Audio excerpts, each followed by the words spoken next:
მოგესალმებით, დღეს გვექნება ვიდეო საცოს თოკებზე. კარაბინების შემდეგ ყველაზე ხშირად გამოყენებადი ალპინისტური აღჭურვილობა არის თოკი. თოკის გარეშე ვერც ერთი სპორტული ასლა ვერ განხორციელდება. ამიტომაც მნიშვნელოვანია გვესმოდეს, როგორ გამოვიყენოთ სწორედ ამა თუ იმ სიტუაციაში, რომ ჩვენი ასლა უსაფრთხოდ და წარმატებით დასრულდეს. თოკების თემა საკმაოდ ფართო არის, ამიტომაც დღეს ჩვენ განვიხილოთ მხოლოდ თოკებს, რომელიც განკუთვნილი არის სპორტული ცოცვისთვის. ასევე არ შევეხები ისეთ ასპექტებს, როგორიც half rope და twin rope. ამ საკითხებს მომდევნო ვიდეოებში განვიხილავთ. თოკების ორი ძირითადი ტიპი გვხვდება, ეს არის სტატიკური თოკი და დინამიური თოკი. განსხვავება მათ შორის ძალიან მარტივი არის. სტატიკური თოკი ბევრად ნაკლებად იწელება, ვიდრე დინამიური თოკი. სტატიკურ თოკებს სპორტული ცოცვისთვის არ ვიყენებთ. ეს თოკები გამოიყენება უფრო მეტწილად ისეთ სიტუაციებში, სადაც ჩვენ მოწყვეტა არ გვაქვს.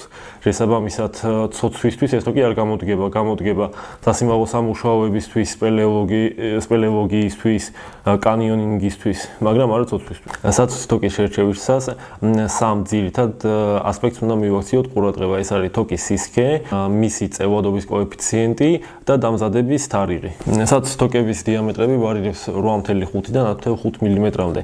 8.5 მმ-ს ქვევით თოკი გადადის ფაქტობრივად half rope-ის კატეგორიაში და ასევე 10.5 მმ-ის ზევით თოკით ცოცვა არ არის მიზანშეწონილი მისი დიდი სისქის და დიდი წონის გამო. ასევე ზედმეტად წვრილი ან ზედმეტად სქელი თოკის მიწოდება დაცვის სისტემაში შეიძლება საკმაოდ არაკომფორტული იყოს და ზოგ მომენტში საშიშიც კი. გასათვალისწინებელია ასევე ის ფაქტიც, რომ რითაც უფრო წვრილია თოკი, მოწყვეტების შედეგად ის ბევრად უფრო მალე გაფუჭდება, ვიდრე შედარებით სქელი თოკი. ამ ყველაფრიდან გამომდინარე, ყველაზე გამომდგარი თოკების დიამეტრი არის 9.5-დან 9 და 8 მმ-მდე. ეხლა განვიხილოთ თოკის დინამიურობის კოეფიციენტს ან თოკის წევადობის კოეფიციენტს, როგორც ამას მეურნეობით ეძახიან. აქ გვაქვს ჩვენ ორი ძირითადი ერთეული, ერთი არის სტატიკური დატვირთვაზე თოკის გაწევის კოეფიციენტი და დინამიურ დატვირთვაზე გაწევის კოეფიციენტი. განსხვავება მათ შორის არის ის, რომ სტატიკური გაწევის კოეფიციენტი არის უბრალოდ თოკზე დაკიდებული სხეულის დატვირთვით რამდენად გაიწელება თოკი, ხო, დინამიური გაწევის კოეფიციენტი არის სხეულის მოწყვეტისას რამდენად გაიწელება თოკი. ეს ერთეულები განსხვავდება ამა თუ იმ წარმოებლის, ამა თუ იმ მოდელის მიმართ, მაგრამ დაახლოებით ეს ციფრები ერთ და იგივეა. მაგალითად, პედლის თოკებს აქვს სტატიკურ დატვირთვაზე გაწევის კოეფიციენტი 10%, დინამიურ დარტყმაზე 40%. ეს ნიშნავს, რომ სტატიკური სხეულს რომ დავკიდებ ჩვენ ამ თოკზე, 10 მეტრიანი თოკი გაიწელება კიდევ 1 მეტრით. ხოლო თუ 10 მეტრიან მონაკვეთზე მოვწყდებით, კიდევ 4 მეტრით გაიწელება. თქმა უნდა, ჩვენ რეალურ პირობებში ზუსტად იგივე ციფრები არ გვექნება, მაგრამ წარმოსადგენად მოწყვეტისას თოკი გაიწელება 10%-დან 40%-მდე მაგ შუალედში. მწარმოებლები ასევე გვაწვდიან ინფორმაციას თოკების ექსპლუატაციის ვადებთან დაკავშირებით. მწარმოებლის მიერ მოწოდებული ინფორმაციის თანახმად ჩვენ გვაქვს სამი სიტუაცია. ეს არის ექსტრემალური გამოყენების პირობები, ეს არის ნორმალური გამოყენების პირობები და ეს არის ისეთი სიტუაცია, როდესაც ჩვენ თოკს საერთოდ არ ვიყენებთ, მაგრამ უბრალოდ გვიდევს და მას გადის დამზადებიდან რაღაცა კონკრეტული ვადა.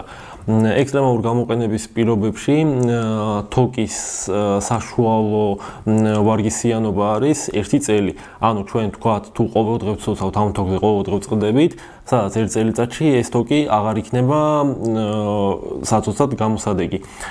თუ ჩვენ თქვათ ნორმალურ პირობებში ვიყენებთ, ეს არის თქვათ კვირაში რამდენჯერმე ვიყენებთ ამ თოკს და ასე ვთქვათ ექსტრემალურ პირობებში არ ვამუშავებთ, ეს ერთეული 3 წლამდე ადის. თუნდაც იმ შემთხვევაში, როდესაც ჩვენ უბრალოდ ვიყიდეთ თქვათ ახალი თოკი, დავდეთ და იმას არ ვიყენებთ, 10 წლის შემდეგ ის აღარ იქნება საცოცად ვარგისი. ეს ინფორმაცია აქტუალური არის როგორც დინამიურ თოკებზე, ასევე სტატიკურზე. სპორტული ცოდვისას, როდესაც ჩვენ ხშირად ვწყდებით, ყველაზე მეტად ზიანდება თუკების ბოლოები, 5-6 მეტრით დაშორებული ბოლოდან. მაგ ადგილზე მოდის ყველაზე მეტი დარტყმა მოწყვეტისას და ყველაზე ხშირად ჩვენ ხელს, მაგნეზიან ხელს ვკიდებთ მაგ ადგილას.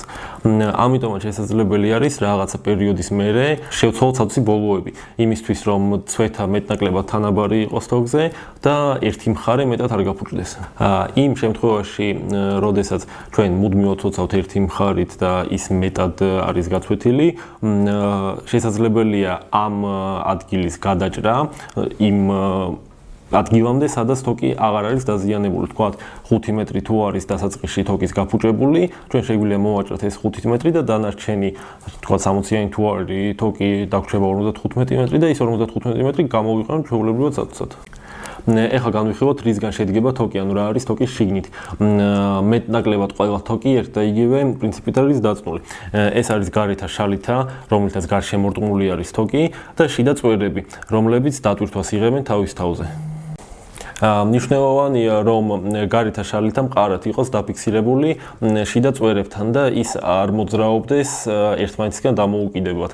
თუ ესე არ არის, შეიძლება შიდა წვერები ისე დაზიანდეს, რომ ჩვენ მათი შემოწმება ვერ შევძლოთ და ეს ფატალურ შედეგამდე მიგვიყვანს. ასევე მნიშვნელოვანი არის, რომ გარეთა შალითა არ იყოს დაცვეთილი, გახეხილი რაღაცა დონეზე და არ ქონდეს დაზიანების ვიზუალური ნიშნები. კარგი ინდიკატორი თოკის დაზიანების არის უბრალოდ აი ესე გადაკეცვა. ახალი თოკი, ან რომელიც კარგ მდგომარეობაში არის, ორად არ უნდა იკეცებოდეს, ანუ მის დაკეცვისას შუაში ადგილი მაინც დარჩება და ჩვენ რა ძალაც არ უნდა დავატანოთ, იმას ბოლომდე ვერ დავკეცავთ. უკვე გაცვეთილ თოკს ან დაზიანებულ თოკს ესე მარტივად გადავკეცავთ. რაც იმის ნიშანია, რომ ეს თოკი უკვე აღარ გამოდგება საწუთად.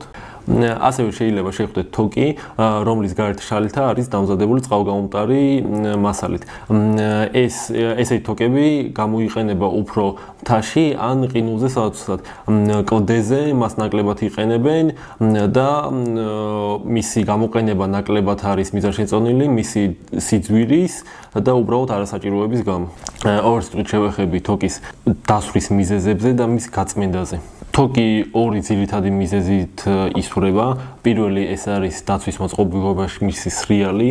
შეიძლება ეს დაცვის მოწყობილობა ჭუჭყიანია ან თოკი ცვითავს მას და ეს ალუმინი ჯდება თოკის შალითაში და მეორე ყველაზე ხშირი მიზეზი არის თოკი, რომელიც უბრალოდ ძირს გვიგდია დასაფენის გარეშე. ამის თავიდან ასწრებად შეგვიძლია გამოვიყენოთ თოკის ჩანთები, ან უბრალოდ დასაფენი, რაც თოკის ექსპლუატაციის ვადას გაგვიზრდის.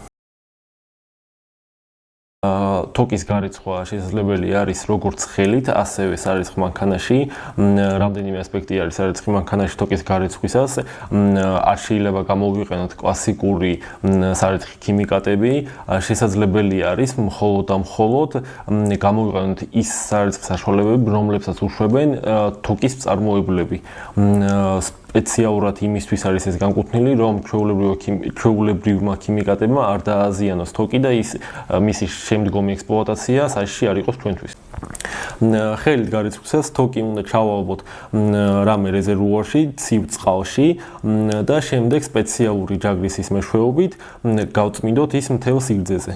ასევე შესაძლებელია თუ არა გვაქვს ჯაგრისი, გავწმინდოთ ჩვეულებრივი ტილოთი, რაც ნაკლებად ეფექტურია, მაგრამ მაინც შესაძლებელია. გარეცხვის შემდეგ თოკი უნდა გავაშროთ. გაშრობა უნდა მოხდეს ისეთ ადგილას, სადაც მას არ მოხვდება მზის სხივი, ან არიდება ცხელ ზედაპირზე, მაგალითად რადიატორზე არ უნდა გადავკიდოთ უბრალოდ თოკი და უნდა გავაშროთ ჩვეულებრივ ოთახის ტემპერატურაზე.